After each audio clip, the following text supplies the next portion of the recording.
Hello everyone, welcome back to my channel Wangxian lovers. और आज मैं आपके साथ Wangxian FF shameless boss fell in love with his pretty employee का next part share करने वाली हूँ। अगर आप मेरे चैनल पर न्यू हैं फ्रेंड्स, तो प्लीज़ मेरे चैनल को सब्सक्राइब और वीडियोस को लाइक कर दीजिएगा फॉर मोर वांगशन एफएफ। तो चलिए फ्रेंड्स, हम आज का पार्ट शुरू करते हैं। इससे पहले वाले पार्ट में हमने देखा था कि हमारा वी वांग जी के रूड बिहेवियर की वजह से बहुत दुखी हो चुका था। वांग जी ने उसे ऑफिस से जाने के लिए भी बोल दिया था, जिसके बाद लैंसी चैन वीइंग को ऑफिस से लेकर घर आ गए।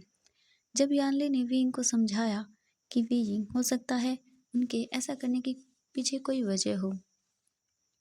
जब वीइंग ने अपनी सीजे की बातों को अच्छे से समझा तो उसे भी लगा कि वांग जी किसी वजह से ये सब कर रहा है और वीइंग उसी वजह का पता लगाना चाहता था। और वीइंग वांग जी को खुद से दूर नहीं जाने देना चाहता था, इसलिए वीइंग मॉर्निंग को रेडी हुआ और वो ऑफिस चला गया। जब विंग ऑफिस पहुंचा, वो अपने कैबिन में था, तभी वांग जी भी वहां आ गया।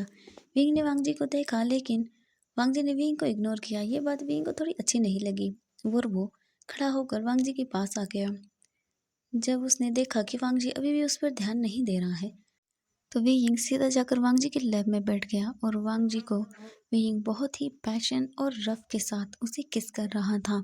वांग जी भी विंग को ऐसे देख के बहुत शौक हो गया था। वांग जी ने मन में कहा कि ये विंग को न जाने क्या हो गया है, ये इस तरह से बिहेव क्यों कर रहा है। लेकिन तभी वहां पर शिंगर भी आ गई थी और उसने वीइंग को वांग जी को किस करते हुए देख लिया। लेकिन इसका वीइंग पर कोई असर नहीं पड़ा। वो फिर भी शिंगर को दिखाने के लिए जानबूझकर वांग जी को और भी ज़्यादा डीप किस करने लगता है। इसके बाद वांग जी रूम से चला गया था और शिंगर वहीं पर थी। और वीइंग ने जानते हुए शिंगर को वार्निंग भी दी कि वो उससे दूर रहे। वांग जी अपनी कार में बैठकर कहीं चला गया था। इसके बाद वीइंग अपने रूम में आता है और वो अपने वर्क को करने लगता है। वीइंग अपने वर्क में बहुत बिजी हो गया था। मिस्टर हान वीइंग के पास आकर बैठ गए थे और वो उन पर बिल्कुल भी ध्यान नहीं दे रहा था। मिस्टर हान बहुत टेंशन में लग रहे थे। तभी मिस्टर हान ने कहा, वीइंग ये फाइल भी है, तुम इन्हें भी चेक कर लो। तो वीइंग ने उनकी ओर देखते हुए कहा कि अरे आप कब आए। तो मिस्टर हान ने कहा कि कुछ नहीं, मैं बस थोड़ी देर पहले ही आया हूँ, लगता है तुम काम में ज़्यादा बिजी हो। तो वीइंग ने कहा कि हाँ, ये फाइल इम्पोर्टेंट है तो मुझे चेक करनी होगी इसे। तो मिस्टर हान ने कहा कि हाँ ठीक है, एक काम करो, तुम इसे पहले चेक कर लो। तो वीइंग ने कहा, क्या हुआ, आप इतने परेशान क्यों लग रहे हैं। तो मिस्टर हान ने कहा कि वीइंग बॉस ऑफिस में नहीं है और वो ना ही तो फ़ोन उठा रहे हैं और ना ही मेरे मैसेज का रिप्लाई कर रहे हैं। अभी एक मीटिंग होने वाली है, उसमें बॉस का आना बहुत ज़्यादा ज़रूरी है। तो वी ने कहा, क्या। तो मिस्टर हान ने कहा कि हाँ, मुझे कुछ भी पता नहीं चल रहा है कि वो कहाँ गई। अगर ये मीटिंग आज नहीं हुई तो हमारी कंपनी को इससे बहुत बड़ा लॉस होगा। तो वी ने कहा, लेकिन वो गए कहाँ। तो मिस्टर हान ने कहा, मुझे नहीं पता है वो कहाँ चले गए हैं। वी ने अपने मन में कहा, अभी जो थोड़ी देर पहले हुआ, क्या वांग जी इस वजह से कहीं तो नहीं चला गया है। इसके बाद विंग ने अपना फ़ोन निकाला और उसने वांग जी को कॉल किया, लेकिन वांग जी ने विंग के कॉल का भी कोई आंसर नहीं किया। विंग ने कहा कि क्या हम ये मीटिंग पोस्टपोन नहीं कर सकते हैं।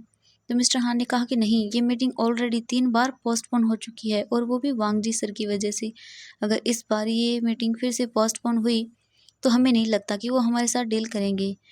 तो विंग ने कहा कि हम अब क्या कर सकते हैं। इसके बाद विंग ने कहा कि ठीक है, मैं अभी लैंसी चैन को कॉल लगाता हूँ। तो मिस्टर हान ने कहा, उन्हें भी नहीं पता है वो कहाँ है। तो विंग ने कहा, क्या। हाँ, मैंने सबको पता किया है, किसी को भी नहीं पता है कि बॉस कहाँ चले गए हैं। इसके बाद मिस्टर हान ने कुछ सोचा और फिर उन्होंने कहा कि विंग, क्यों ना इस मीटिंग को तुम अटेंड कर लो। तो विंग ने कहा, क्या। मैं मुझे कुछ नहीं आता, मैं मीटिंग को कैसे अटेंड कर सकता हूँ, वो भी बॉस की जगह। मैं ये बिल्कुल नहीं कर सकता मिस्टर हान। तो मिस्टर हान ने कहा, विंग तुम्हें ज़्यादा कुछ नहीं करना, बस तुम्हें जो फाइल में लिखा है वही बस अच्छे से एक्सप्लेन करना है। प्लीज़ विंग तुम ये कर लो, मुझे लगता है तुम अच्छे से कर पाओगे। तो वी ने कहा, लेकिन मैं कैसे। तो मिस्टर हान ने कहा, विंग अब हमारी कंपनी की रेपुटेशन तुम्हारे हाथ में है। मैं नहीं चाहता कि अब हमारी कंपनी को इतना बड़ा लॉस हो। तो विंग ने कहा, अगर बॉस को पता चला तो वो गुस्सा करेंगे। तो मिस्टर हान ने कहा, वो गुस्सा नहीं करेंगे जब उन्हें पता चलेगा कि आपने किया है। तो विंग ने कहा, वो गुस्सा करेगा, मैं जानता हूँ। तो मिस्टर हान ने कहा कि सर, बॉस कुछ नहीं कहेंगे, अगर ऐसा कुछ होता है तो मैं बोल दूंगा उन्हें कि मैंने आपसे कहा था। तो विंग ने कहा, लेकिन मैं कैसे करूँगा। तो मिस्टर हान ने कहा आपको कुछ नहीं करना, बस आपको जो इस फाइल में लिखा है वही अच्छे से एक्सप्लेन करना है और आपने इस फाइल को काफ़ी अच्छे से रीड भी किया है। तो वी ने कहा कि हाँ मैंने रीड किया है, लेकिन इतनी बड़ी मतलब इतनी चीज़ मैं कैसे कर पाऊँगा ये। तो मिस्टर हान ने कहा कि तुम्हें ज़्यादा कुछ नहीं करना है, बस तुम्हें अच्छे से एक्सप्लेन करना है। तो वी ने कहा हाँ मैं जानता हूँ, लेकिन मैं इतने लोगों के सामने नहीं बोल पाऊँगा। तो मिस्टर हान ने कहा वहाँ ज़्यादा लोग नहीं होंगे। वेइंग प्लीज़ मान जाओ, वरना हमारी कंपनी को लॉस हो जाएगा और मैं नहीं चाहता कि हमारी कंपनी को लॉस हो। तो वेइंग कहता है हाँ मैं भी नहीं चाहता हूँ, लेकिन तो मिस्टर हान ने कहा वेइंग प्लीज़। तो वेइंग ने फिर कहा ठीक है, लेकिन उन्होंने बॉस के बारे में पूछा तो वो गुस्सा नहीं करेंगे कि इतनी बड़ी मीटिंग में बॉस ही नहीं है। तो मिस्टर हान ने कहा विंग वो मैं संभाल लूँगा, मैं कुछ भी बोल दूँगा, बस तुम अच्छे से ये इस फाइल को रीड करो और इसकी एक्सप्लेनेशन तुम बहुत अच्छे से करना, उन्हें लगना चाहिए कि तुमने इस पर बहुत मेहनत की है। तो विंग ने कहा कि हाँ वो तो मैं कर लूँगा, मुझसे जितना होगा मैं करूँगा। उसके बाद कहा विंग जो आने वाले हैं बहुत ज़्यादा स्ट्रिक्ट हैं, बिल्कुल बॉस की तरह हैं। तो विंग ने कहा क्या? उन्होंने कहा कि हाँ वो बहुत ज़्यादा बातें नहीं करते हैं, इसलिए तुम्हें बस उन्हें कम बोलना है और उन्हें इम्प्रेस करना है। तो वी ने कहा कि हाँ ठीक है। इसके बाद वी यिंग बोलता है कि मीटिंग कब है? तो उन्होंने कहा कि बस 2 घंटे बाद। तो वी ने कहा कि ठीक है। इसके बाद वी यिंग उस फाइल को रीड करने लगा। वी यिंग पूरा टाइम उस फाइल को रीड करते हुए बहुत नर्वस हो रहा था। उसने कहा कि मैं कैसे कर पाऊँगा ये। फिर विंग ने कहा नहीं मुझे करना होगा, वरना कंपनी को लॉस हो जाएगा। उसने उस फाइल को ना जाने कितनी बार ही रीड किया और उसे बहुत ज़्यादा अच्छे से एक्सप्लेन करने की कोशिश की। इसके बाद मिस्टर हान विंग के पास आए। उन्होंने कहा विंग क्या तुम रेडी हो? तो विंग ने कहा कि हाँ मैं हूँ, लेकिन तो मिस्टर हान ने कहा विंग तुम्हें डरने की ज़रूरत नहीं है, सब ठीक होगा। तो विंग ने कहा कि ठीक है। इसके बाद विंग ऑफिस की ओर जाने लगा। तभी वी यिंग ने फिर से वांग जी को कॉल किया। तो मिस्टर हान ने कहा क्या कर रहे हो वी यिंग?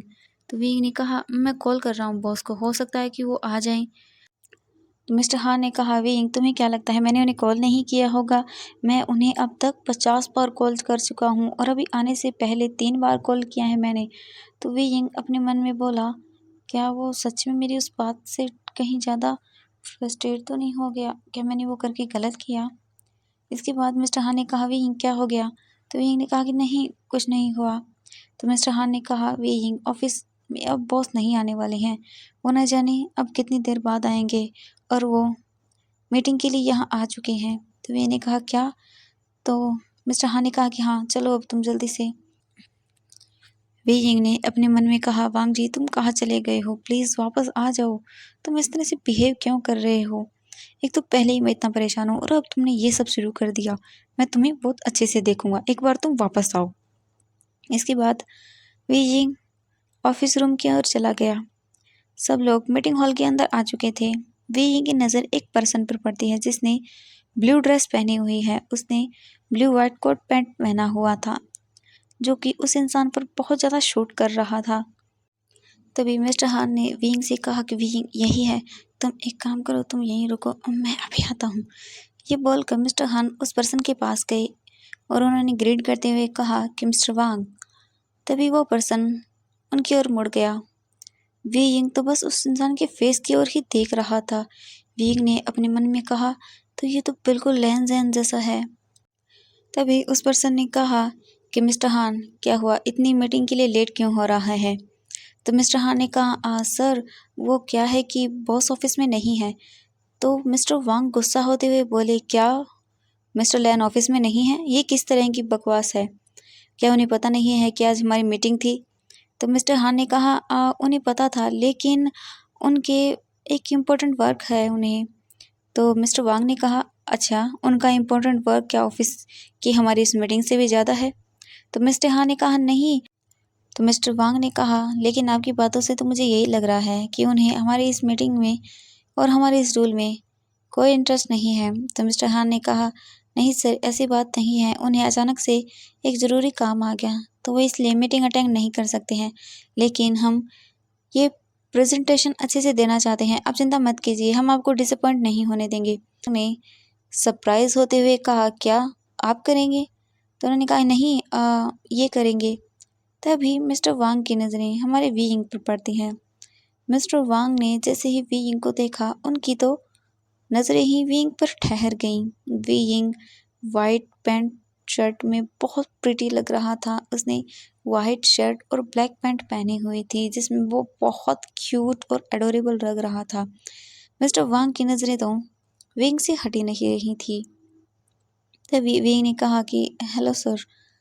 जब मिस्टर वांग ने हमारी वी यिंग की आवाज़ को सुना, तब वो रियलिटी में वापस आए और उन्होंने कहा कि हाँ। तब मिस्टर हान ने कहा कि सर हाँ, सब कुछ रेडी है। तो उन्होंने कहा कि हाँ ठीक है। सब लोग ये देखकर हैरान थे कि उनके बॉस ने आखिरकार मान कैसे गई। वो तो कभी बिना बॉस के ऐसे किसी के साथ मीटिंग नहीं करते हैं। फिर उन्होंने कुछ नहीं कहा और वो भी चुपचाप बैठ गए। वी यिंग आगे गया और उसने सभी चीज़ों को काफ़ी अच्छे से एक्सप्लेन करना शुरू किया। लेकिन तभी मीटिंग हॉल का डोर ओपन हो गया और अंदर लैन सेचैन आ गए। जब सब ने लैन सेचर की ओर देखा तो मिस्टर हान जल्दी से उनके पास गए और उन्होंने कहा कि सर आप यहाँ।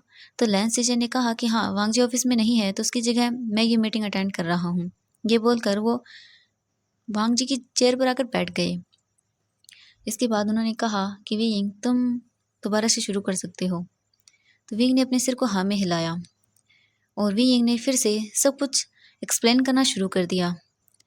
मिस्टर वांग तो हमारे वी यिंग को ही देख रहे थे। जब लैन सिचैन ने ये देखा तो उन्होंने भी कुछ नहीं कहा और वो भी वी यिंग की ओर देखने लगे। वी यिंग बहुत अच्छे से सब चीज़ों को एक्सप्लेन कर रहा था। जब उन लोगों की मीटिंग ओवर हो जाती है तो मिस्टर वांग ने कहा कि हाँ, हम ये डील करने के लिए रेडी हैं। काफ़ी अच्छे से एक्सप्लेन किया है आपने सब चीज़ों को, लेकिन ये डील तब तक फाइनल नहीं होगी जब तक मिस्टर लैन आकर इसे अच्छे से कंफर्म नहीं कर देते हैं। तो मिस्टर हान ने कहा जी बिल्कुल। इसके बाद लैन सीजे ने कहा कि हाँ क्यों नहीं, वांग जी के आने के बाद हम इस डील को कंफर्म कर देंगे। तो मिस्टर वांग ने कहा कि हाँ क्यों नहीं। फिर वो जाते हुए बोले कि वैसे आपका ये जो भी है एम्प्लॉय है या कुछ भी है, ये बहुत इंटेलिजेंट है और बहुत स्मार्ट भी। आई होप कि ये आगे भी हमारे साथ वर्क कर पाए। तो लैंसी चैन ने स्माइल करते हुए कहा कि हाँ मैं जानता हूँ, ये बहुत ही ज़्यादा इंटेलिजेंट है और सुपर्ब है, मैं इसे जानता हूँ। इसके बाद मिस्टर वांग वहाँ से चले गए। वी यिंग उनके जाने के बाद ये भूल ही गया कि उनके रूम में अभी भी लैंसी चैन थे। वी यिंग तो इतना खुश हो गया था अपनी तारीफ सुन के, वी यिंग तो बिल्कुल उछलने लगा था। लैंसी चैन अभी भी अपनी चेयर पर बैठे हुए थे और उन्होंने जब वी यिंग को ऐसे देखा तो उन्होंने स्माइल की और वो वी यिंग को ऐसे ही देख रहे थे। वी यिंग तो इतना ज़्यादा खुश हो गया था कि वो उछल रहा था और बोल रहा था वाओ उन्होंने मेरी तारीफ की, वाओ वी यिंग तुम तो ग्रेट हो, पहली बार किसी ने मेरी इतनी तारीफ की है। हाय काश कि वो ऐसा बोलते ही रहते, कितना अच्छा लगता था जब वो बोल रहे थे कि मैं कितना इंटेलिजेंट हूँ, काश। फिर उसने कहा परवट वांग जी, काश तुम भी ऐसा बोलते कि तुम्हारा बीइंग कितना इंटेलिजेंट है। इसके बाद बीइंग ने कहा कि तुम वापस आओ, मैं बताता हूँ तुम्हें, आखिरकार तुम्हें भी पता चलना ही चाहिए कि बीइंग कितना इंटेलिजेंट है। ये बोलकर बीइंग स्माइल करने लगा और फिर से वो उछलने लगा। लेकिन लैंसिजन वहाँ से खड़े होकर रूम से बाहर जाने लगे। तभी वी यिंग एकदम से मुड़ गया और लैंसिचैन और वी यिंग एक दूसरे टकरा गए और उन दोनों का बैलेंस बिगड़ गया और वी यिंग सिचैन के ऊपर गिर गया। लैंसिचैन जैसे ही नीचे गिरे तो वी यिंग ने कहा आई एम सॉरी, मैंने देखा नहीं आप यहाँ थे। तो लैंसिचैन ने स्माइल करते हुए कहा कि कोई बात नहीं, वैसे वी यिंग तुम बहुत क्यूट लग रहे थे ऐसे उछलते हुए। जब वी यिंग ने ये सुना तो वो ब्लश करने लगा। वी यिंग ये भूल गया था कि वो किस पोजीशन में है। वी यिंग ने फिर से वो सब शुरू कर दिया। विंग ने कहा आपने देखा उन्होंने मेरी तारीफ की, पहली बार आपको पता है किसी ने मेरी तारीफ की और वो इतने अच्छे से। हाय मेरा मन कर रहा था ना सिचैन का मैं उनसे सुनता ही जाऊँ।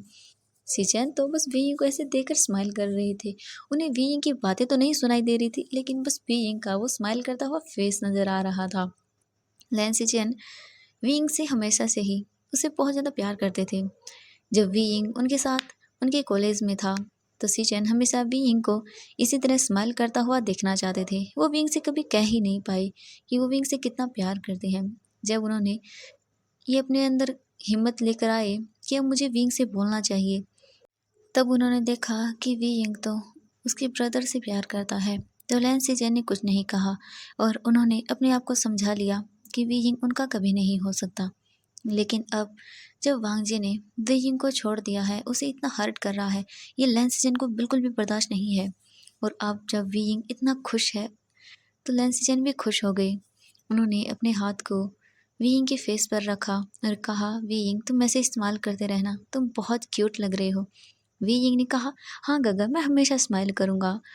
वी यिंग ने ये रियलाइज़ नहीं किया कि वो और लैंसी जैन किस कंडीशन में और किस पोजीशन में यहाँ नीचे गिरे हुए हैं। और वहाँ दूसरी तरफ वांग जी ऑफिस में आ चुका था। जैसे ही वांग जी ने ऑफिस के अंदर एंट्री की, मिस्टर हान उनके पास आए और उन्होंने कहा कि सर, आप कहाँ चले गए थे? आपको पता है मिस्टर वांग यहाँ आ गए थे और उन्होंने मीटिंग के लिए भी। तो वांग जी ने कहा, क्या हो गया तो फिर? तो मिस्टर हान ने कहा, सर हमने मीटिंग अटेंड कर ली थी। तो वांग जी ने मुड़ते हुए कहा, किसने की मीटिंग अटेंड? तो मिस्टर हान ने कहा कि सर, सिचैन का यहाँ ऑफिस में आ चुके थे और वीइंग ने अच्छे से सब कुछ एक्सप्लेन भी कर दिया। तो वांग जी ने सरप्राइज होते हुए कहा, क्या वीइंग ने?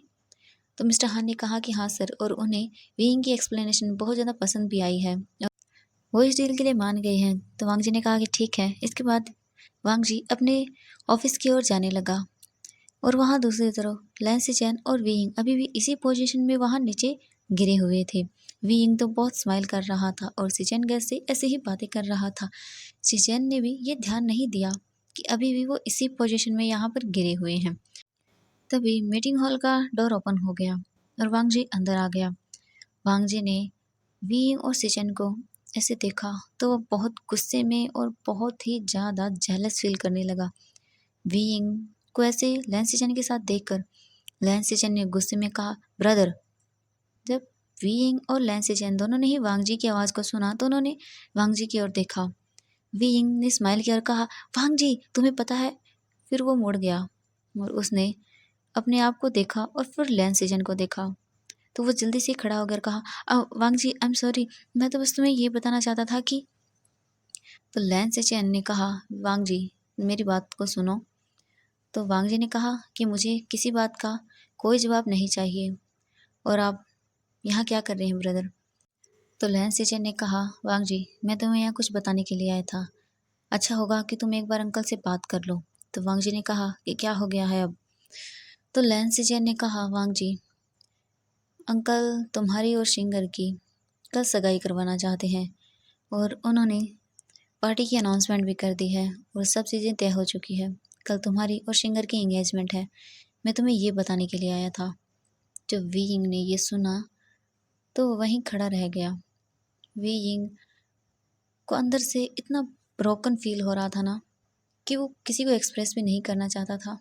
इसके बाद लहन सिचन ने वी यिंग की ओर देखा और कहा कि वांग जी तुम शायद कुछ ऐसा नहीं करोगे जो किसी को अंदर तक तोड़ दे। मैं नहीं चाहता कि अब ये पर्सन दोबारा से उसी तरह खो जाए। वी यिंग ने अपने चेहरे पर एक स्माइल दी और वो बस वहीं खड़ा रहा। लैन से चैन रूम से बाहर जाते हुए बोले, वांग जी आई होप कि तुम वही करोगे जो सही होगा। ये बोलकर लैन से चैन रूम से बाहर चली गई और वहाँ दूसरी तरफ वी यिंग वही चुपचाप खड़ा रहा था और वो वांग जी की ओर देख रहा था। लैन से चैन के जाने के बाद वी यिंग धीरे धीरे वांग जी की ओर जाने लगा। वी यिंग वांग जी के पास आ गया। वी यिंग ने वांग जी के शर्ट को पकड़ा और उसे अपनी ओर खींच लिया। वी यिंग ने वांग जी के नेक के चारों अराउंड अपने हाथों को रैप कर लिया और उसे और भी अपने पास ले आया। वी यिंग ने वांग जी से कहा कि लैन ज़ैन तुम जो भी करो मुझे उसके बारे में कोई लेना देना नहीं है। वांग जी अगर तुमने कल ये सगाई की तो तुम मुझे हमेशा के लिए खो दोगे। मैं सब कुछ देख सकता हूँ लेकिन तुम्हें खुद से दूर जाते हुए नहीं देख सकता हूँ। अगर तुमने कल ये सगाई की तो इसके बाद तुम्हें वीइंग कभी नहीं मिलेगा। मैं खुद को तुमसे इतना दूर कर दूंगा कि तुम चाह कर भी मुझे नहीं ढूंढ पाओगे वांग जी। इसीलिए मैं जानता हूँ वांग जी कि तुम ये जो भी कर रहे हो इसके पीछे कोई बड़ी वजह है, लेकिन लैंसन इतनी बड़ी वजह नहीं हो सकती कि वो तुम्हें मुझसे दूर कर दे। वांग जी, अगर तुमने ये सगाई की तो तुम हमेशा के लिए मुझसे दूर हो जाओगे। वीइंग ने ये बोलकर वांग जी के लिप्स पर अपने लिप्स को प्रेस किया और उसे धीरे धीरे किस करने लगा। वीइंग वांग जी को उस किस के अंदर अपनी फीलिंग्स को एक्सप्रेस करना चाहता था। वीइंग वांग जी को इस किस के जरिए ये बताना चाहता था कि वो उसके बिना कुछ नहीं है। अगर वांग जी उससे दूर चला गया तो वो न जाने किस तरह जिंदा रहेगा। वीइंग वांग जी को और भी ज़्यादा डीपली किस करने लगा और वांग जी वीइंग के उस किस में वो सब चीज़ें फील कर रहा था कि वीइंग इस वक्त उससे क्या कहना चाहता है। वांग जी भी वीइंग को धीरे धीरे किस करने लगा। वीइंग और वांग जी का वो किस धीरे धीरे हॉट होता गया। वांग जी और वीइंग दोनों ही एक दूसरे को बहुत पैशन के साथ किस करने लगे। इसके बाद वीइंग ने खुद को वांग जी से दूर किया और कहा, लैंसन, इंगेजमेंट मुबारक हो। अगर कल हुई तो तुम्हारी न्यू लाइफ के लिए तुम्हें मैं पहले से ही कॉन्ग्रेचुलेट कर रहा हूँ। ये बोलकर वीइंग ने एक स्माइल दी। वांग जी उस स्माइल के अंदर फील कर सकता था कि वीइंग इस वक्त किस हालत में है। इसके बाद वीइंग वांग जी के रूम से बाहर निकल गया और वो ऑफिस के बाहर आ गया। वीइंग ऑफिस के बाहर आया और उसने जो हवा चल रही थी उसे फील किया और कहा कि वांग जी, कल अगर तुमने ये इंगेजमेंट की तो शायद तुम हमेशा के लिए मुझे खो दोगे और मैं खुद को खो दूंगा। ये बोलकर वीइंग अपने फ़ोन की ओर देखने लगा। फिर उसने कहा, और वहाँ दूसरी तरफ ऑफिस के अंदर जब वांग जी वीइंग को इस तरह से टूटा हुआ देख रहा था, उसे भी बिल्कुल अच्छा नहीं लग रहा था। वीइंग के जाने के बाद वांग जी नीचे फ्लोर पर गिर गया और उसने कहा, वीइंग, आई एम सॉरी कि मैं ये कर रहा हूँ, लेकिन मैं ये तुम्हारे लिए कर रहा हूँ। अगर मैंने ऐसा नहीं किया तो तुम्हारी रेपुटेशन पूरी तरह से ख़राब हो जाएगी। मैं नहीं चाहता वीइंग कि कोई तुम्हें जज करे। मैं नहीं चाहता वीइंग कि कोई तुम्हें लेकर इस तरह के बकवास ख्याल भी अपने दिमाग में लेकर आए। आई एम सॉरी वीइंग, मुझे ये कल करना होगा, वरना वो न जाने क्या करेगी और मैं नहीं चाहता कि कोई तुम्हारे कैरेक्टर पर उंगलियां उठाए। ये बोलकर लैन ये बोलते ही वांग जी की आंखों में आंसू आ गए और उसने कहा कि भले ही मुझे खुद को तुमसे दूर ही क्यों ना करना पड़े। तो चलिए फ्रेंड्स, आज के लिए बस इतना ही। नेक्स्ट पार्ट के लिए वेट कीजिएगा और thank you so much friends मेरी वीडियो देखने के लिए। तो बाय बाय फ्रेंड्स। और फ्रेंड्स, मैं आप लोगों को एक बात बोलना चाहती हूँ कि मैं ज़्यादा वीडियो अपलोड नहीं कर पा रही हूँ क्योंकि फ्रेंड्स मेरी एग्ज़ाम है, इसलिए मुझे स्टडी भी करनी है। तो आई एम सॉरी फ्रेंड्स। और फ्रेंड्स, आपको मेरे किसी भी एफएफ का कोई लिंक नहीं मिल सकता क्योंकि मैंने इन एफएफ्स को कहीं पब्लिश ही नहीं किया है। मैं इन एफएफ्स को ओनली मेरे यूट्यूब चैनल पर ही शेयर करूँगी। अभी मैंने जितने भी शेयर किए हैं और आगे भी मैं जितने भी शेयर करूँगी उन्हें मैं कहीं भी नहीं लिखने वाली, क्योंकि मेरे पास इतना टाइम नहीं है कि मैं उन्हें कहीं पब्लिश कर सकूँ या कहीं लिख कर रख सकूँ। मैं बस उन्हें अपने पास ही लिख कर रखती हूँ और कहीं भी उन्हें शेयर या पब्लिश वगैरह नहीं करती हूँ। आपको मेरे एफएफ्स ओनली मेरे यूट्यूब चैनल वांगशन लवर्स पर मिलेंगे। ओके, तो bye bye friends and good night. Thank you so much, friends.